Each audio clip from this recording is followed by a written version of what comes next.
जय श्री राम, जय माता दी। आज मैं आपको पितरों के बारे में बहुत ज़रूरी जानकारी देना चाहती हूँ।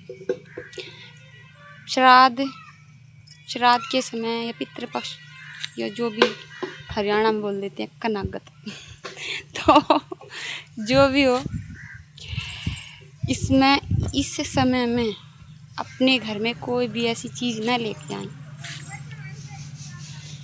या कोई बीड़ी, सिगरेट, शराब।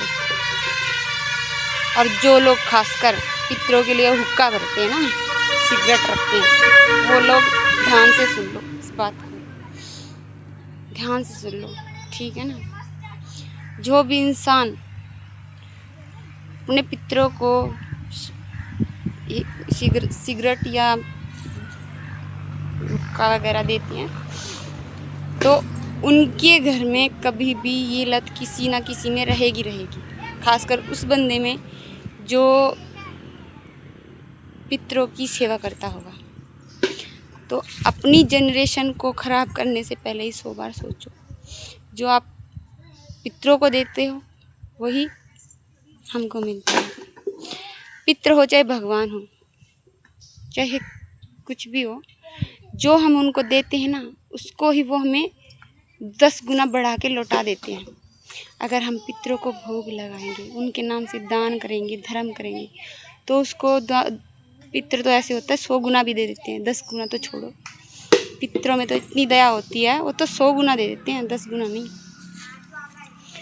तो इस बात का ध्यान रखिए कि आप अपने पितरों को क्या खिला रहे हैं। और जब भी पितृपक्ष होता है या अमावस्या होती है या कोई बड़ा दिन होता है, जब हम कोई चीज़ का सेवन करते हैं, कोई भी चीज़ खाते हैं, तो सीधा वो पितरों को जाता है, क्योंकि पितर तो हो गए खून में। तो हमने खाया तो उन्होंने भी खाया।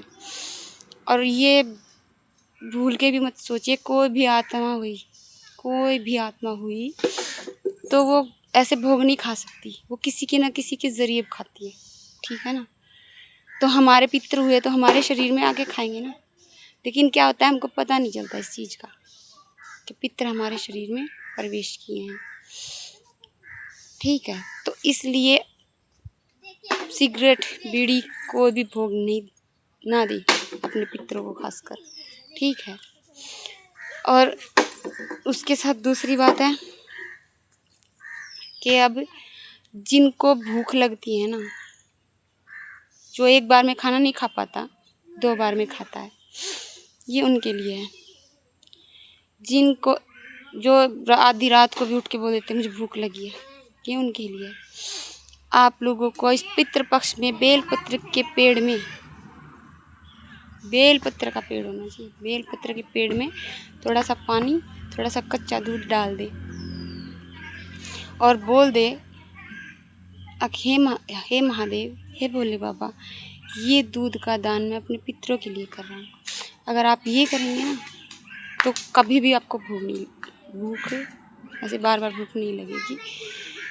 जैसे एक बार में ही पेट भर के खाना नहीं खा पाते ना जो लोग, उनके लिए। यार जो लोग बिल्कुल यूँ होते ना पतले से, जो भूखे हो, मतलब जो रोटी नहीं खा पाते या बहुत सारी रोटियां खाए जाते हैं और उनको शरीर नहीं बढ़ रहा, उनके भी यही लक्षण प्रेत लक्षण होते हैं। और वो होते हैं क्योंकि वो पितृ देखो हमारा बुरा नहीं चाहते कभी भी। पितृ हमको बार बार याद दिलाते हैं कि भाई मैं भी हूँ घर में। और जो खासकर जो अक्कड़ में रहते ना, वो लोग सुन लो, जो ये कहते हैं ना क्या हो गया, कुछ नहीं होता भाई, मरना तुझे भी है, तू कोई अमर होके नहीं आया है, ठीक है ना। मरना तुझे भी है एक दिन, तुझे भी ये धरती छोड़ कर जाना पड़ा, ठीक। और कहीं नहीं जाते, वो यही रहते, घूमते रहते हैं, अपने घरों में ही रहते, कहीं नहीं जाते वो। हाँ, उनकी जैसे वो सुबह शाम आते हैं अपने बच्चों को देखने, क्या कर रहे हैं, क्या खा रहे हैं, पूरा मुझे पूछ रहे हैं, मुझे याद कर रहे हैं, आते हैं वो देखने के लिए। लेकिन जो लोग इस भ्रम में होते हैं ना, कुछ नहीं होता भाई, हम नहीं मानते ये सब चीज़, ना मानो।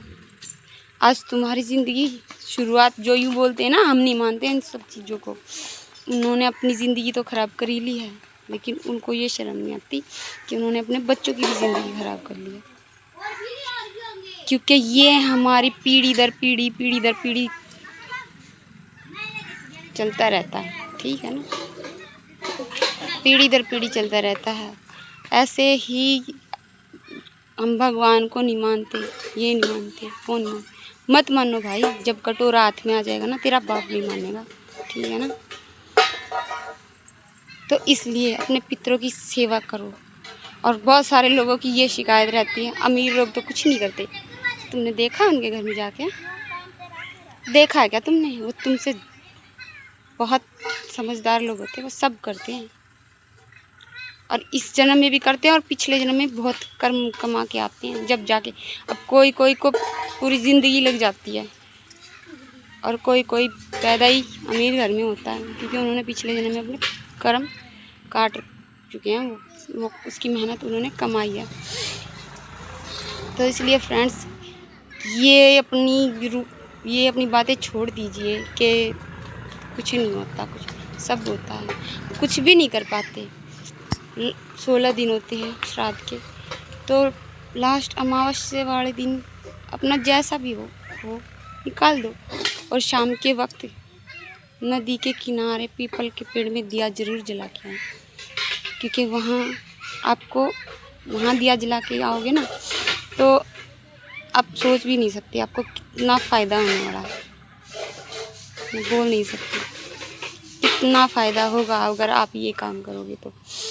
इसलिए अपने पितरों के लिए करिए। ये जो इतने बड़े बड़े साधु संत करते हैं, ये बताते रहे, बेवकूफ़ नहीं है। तो कोई भी, ये मैं यूँ नहीं कहती, कोई भी करो। अगर आपको कोई रास्ता दिखाने वाला मिल जाता है तो आप करो ना, क्या दिक्कत है। तो आप ये बिल्कुल ना सोचिए कि वह आप उनके लिए कर रहे हो। आप दोगे, हमें भी मिलेंगे, जैसे हम किसी के लिए करते हैं, हमको भी जाना है, हमारे लिए भी कोई करेगा। हमने नहीं किया तो हमारा रास्ता साफ हो जाएगा। कोई नहीं देगा। तुमने कुछ नहीं किया तो तुम्हारे बच्चे क्या सीखेंगे तुमसे? तुमने बोल दिया नहीं हम नहीं करते, तो बच्चे भी ये कहेंगे हम नहीं करते, ठीक है ना। तो करो भाई, करो। और आप सबको प्रणाम, आप सबके पितरों को प्रणाम।